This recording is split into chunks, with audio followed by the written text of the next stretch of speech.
Assalamualaikum warahmatullahi wabarakatuh. Perkenalkan, nama saya Dahlia Malahayati, tempat tugas SD Negeri 5 Darul Hikmah, Kabupaten Aceh Jaya. Pada penugasan mandiri kali ini, saya akan menganalisis 9 langkah pengambilan keputusan sesuai kasus yang telah diberikan. Pada kasus ini, menceritakan kejadian di perpustakaan sekolah, di mana Rara sedang bertugas sebagai petugas piket kebersihan kelas. Saat sedang merapikan meja, ia menemukan sebuah dompet berisi uang di bawah kursi. Tanpa pikir panjang, Rara mengambil dompet tersebut dan menyimpannya di tasnya. Menganggap itu adalah rezeki nomplok karena tidak ada orang lain yang melihat. Beberapa saat kemudian, terdengar pengumuman dari Bu Sri, guru pustakawan, bahwa Nina, yaitu salah satu siswa kelas lain, kehilangan dompetnya saat membaca buku di perpustakaan. Tari, yang kebetulan berada di perpustakaan sejak awal, melihat jelas saat Rara mengambil dompet tersebut dan memasukkannya ke tas. Kini, Tari menghadapi dilema. Di satu sisi, ia tahu bahwa dompet itu milik Nina, dan kejujuran adalah nilai yang harus ditegakkan. Di sisi lain, Rara adalah sahabat dekatnya yang sering menolongnya dalam mengerjakan tugas dan berbagi bekal setiap hari. Jika Tari melaporkan hal tersebut atau menegur Rara, besar kemungkinan hubungan mereka akan rusak dan Rara tidak akan bersikap baik lagi padanya. Nah, bagaimana seharusnya Tari menyikapi situasi tersebut? Baiklah, saya akan melakukan analisis 9 langkah pengambilan keputusan dengan menjawab setiap pertanyaan dari setiap langkah berikut. Langkah pertama, apa saja nilai-nilai yang saling bertentangan dalam kasus tersebut? Menurut saya, nilai yang saling bertentangan adalah nilai kejujuran dan nilai loyalitas. Nilai kejujuran dan integritas di mana Tari meminta Rara mengembalikan barang yang bukan miliknya. Sementara nilai loyalitas terhadap sahabat di mana Tari menjaga hubungan pertemanan dengan Rara. Pada langkah kedua, ditanyakan siapa saja yang terlibat dalam situasi pada kasus tersebut. Yang terlibat yang pertama adalah Rara, yaitu siswa yang menemukan dan menyimpan dompet.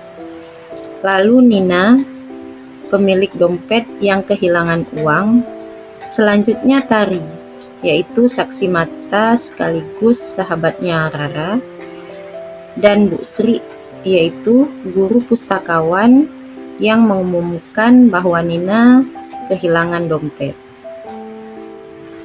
Pada langkah ketiga akan diungkap fakta-fakta apa saja yang relevan dengan situasi pada kasus tersebut. Faktanya, dompet ditemukan oleh Rara di perpustakaan dan langsung disimpan ke tasnya.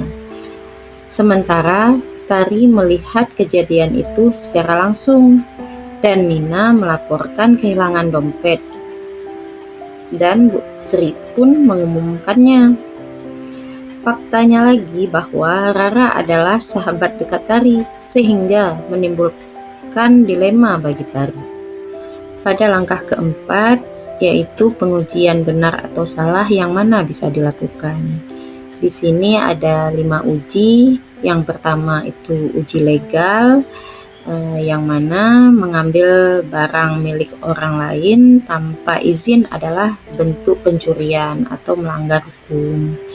Yang selanjutnya yaitu uji regulasi.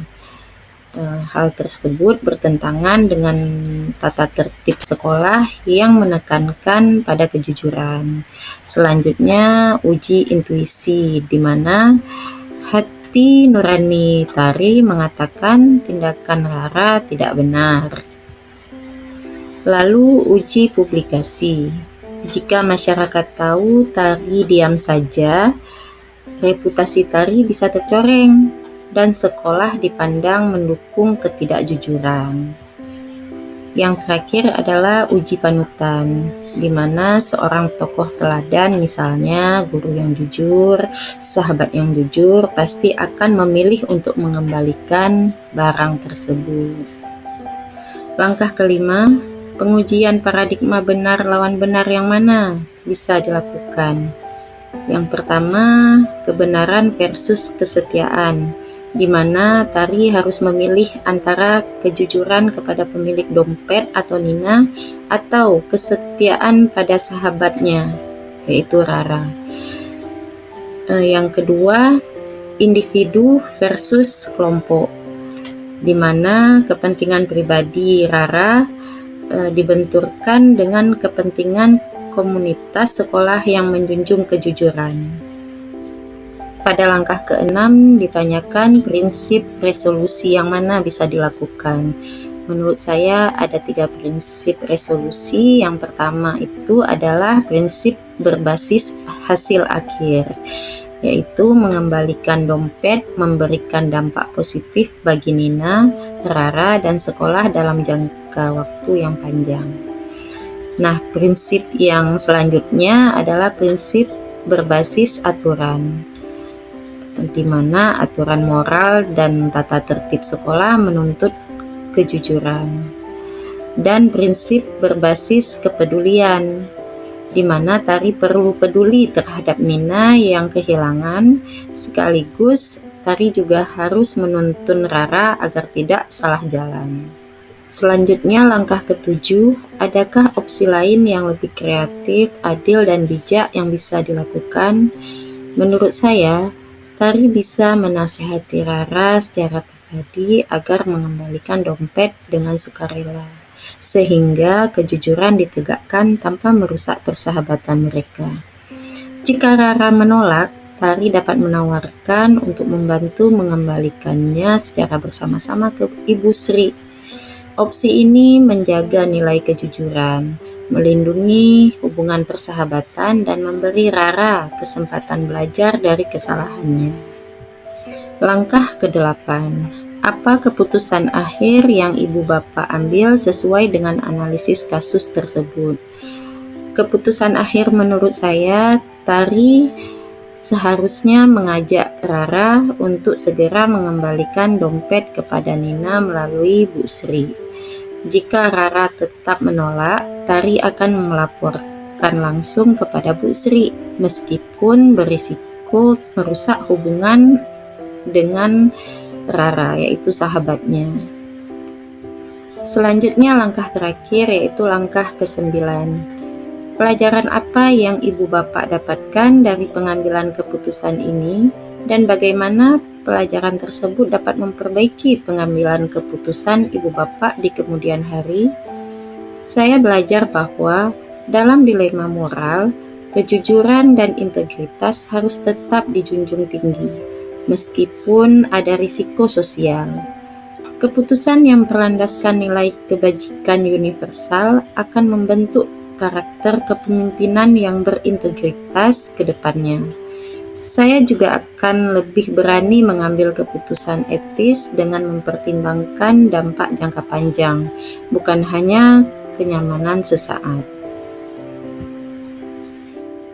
Demikian 9 langkah pengambilan keputusan yang saya analisis berdasarkan kasus yang telah diberikan.